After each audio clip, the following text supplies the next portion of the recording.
حسن یاری، تجھے قرآن کا نام لینے کا کوئی حق نہیں۔ کیوں؟ یہ تیری کتاب ہے اصول کافی جلد دوم، ملاحظہ فرمائے، اصول کافی جلد دوم ہے میرے ہاتھوں میں۔ اس کا صفحہ ہے 121 اور روایت نمبر 1 ہے۔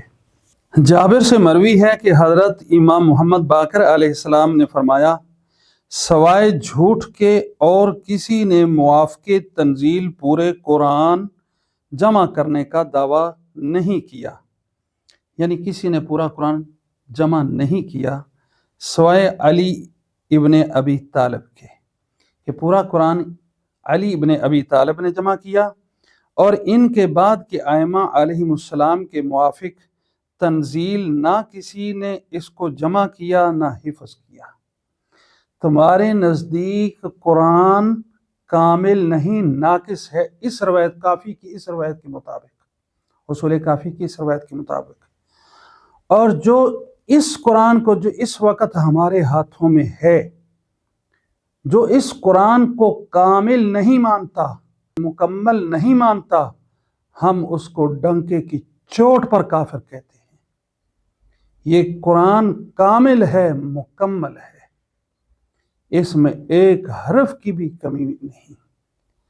تو تیرے نزدیک تو یہ قرآن کامل ہی نہیں، تو اس سے استدلال کر رہا ہے، پہلے اپنا ایمان قرآن پہ ثابت کر، اور پھر اللہ تعالیٰ نے ایک قرآن نازل کیا،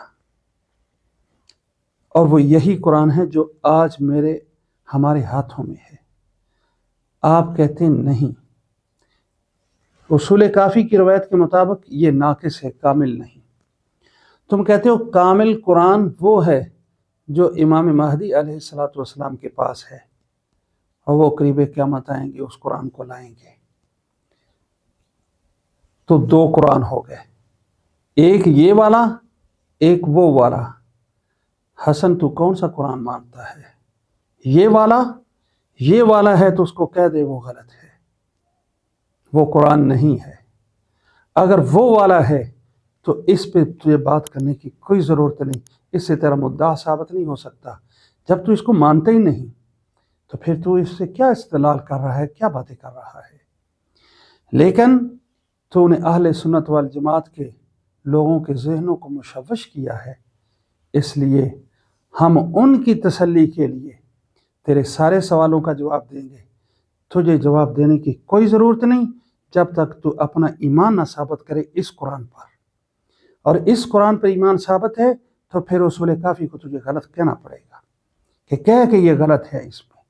بہرحال وہ اگلی بات ہے۔ اب یہ وضو میں 4 فرض ہیں، 3 پہ اہل سنت والجماعت اور حسن یاری کی جماعت کا اتفاق ہے۔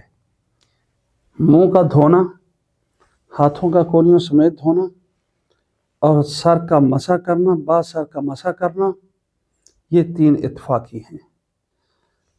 چوتھا فرض ہے پاؤں کو دھونا۔ اہل سنت والجماعت کہتے ہیں پاؤں دھونے چاہیے، اور یاری اور اس کی جماعت کہتی ہے کہ اس کو پاؤں کا مسح ہے، جس نے پاؤں دھوئے اس کا وضو نہیں، جس کا وضو نہیں اس کی نماز نہیں۔ ہم کہتے ہیں کہ پاؤں کو دھونا چاہیے، پاؤں کا مسح نہیں، اور جس نے دھویا نہیں اس کا وضو نہیں، جس کا وضو نہیں اس کی نماز نہیں۔ یہ اختلاف میرا اور آپ کا ہے۔ اس معاملے میں بڑے ایک تمسخرانہ انداز میں اور ایک بڑے مزاحیہ انداز میں کہتا ہے، جی دیکھو ہر چیز کو اوپر سے نیچے کو دھویا جاتا ہے نا، تو یہ اہل سنت ایسے لوگ ہیں نیچے سے اوپر کو دھوتے ہیں، نیچے سے اوپر کو دھوتے ہیں، ادھر سے یوں دھونا چاہیے۔ تو بڑا ایک تمسخرانہ سا انداز، میں کیا کہوں تجھے۔ دیکھ، ہمارے ہاں بازو دھونے کا طریقہ یوں چولو میں پانی لے اور یوں بہائے. یہ اوپر سے نیچے کو دھل رہا ہے یا نیچے سے اوپر کو دھل رہا ہے؟ آپ بتائیں.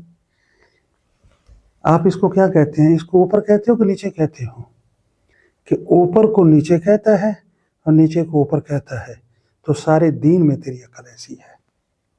ہمارے ہاں طریقہ یہ ہے، سنت یہی ہے. پھر اس نے کہا جی کونیوں الہ کمانا کونیوں سمیت بازو دھوئے جائیں اور ادھر سے شروع کیے جائیں. ادھر سے بازو کا دھونا شروع نہیں ہوتا. الہ انتہائی غایت کے لیے آتا ہے. جیسے سرت من البصرہ الی الکوفہ، سیر شروع کی میں نے بصرہ سے کوفہ تک. تو الہ چیز غایت کی انتہا کو بتاتا ہے. تو یہاں یہ جو الہ ہے الی المرافق، مرافق تک دھونا ہے، یہ اخیر ہے، ابتدا نہیں. تو آپ یہاں سے ابتدا کر رہے ہیں جبکہ یہاں اخیر ہو رہی ہے. ید یہاں تک کے کہتے ہیں. اب یہاں بتایا کہ یہاں تک دھونا ہے. یا تو یہاں سے شروع کرو تو یہاں ادھر کو آؤ تو پھر یہ انتہائی غایت بنتا ہے. ادھر سے شروع کرو تو یہاں غایت بنتا ہے. تو انتہائی غایت کو آپ نے ابتدا بنا لیا ہے. یہ کیسے ہے؟ یہ نحو کا مبتدی بھی جانتا ہے کہ الہ غایت کی انتہا کے لیے ہوتا ہے، ابتدا کے لیے نہیں ہوتا. تو اس سے پتہ چلتا ہے کہ یہ شروع کہیں کسی دوسری جگہ سے ہو رہا ہے، اور یہاں تو غایت کی انتہا یہاں تک ہے.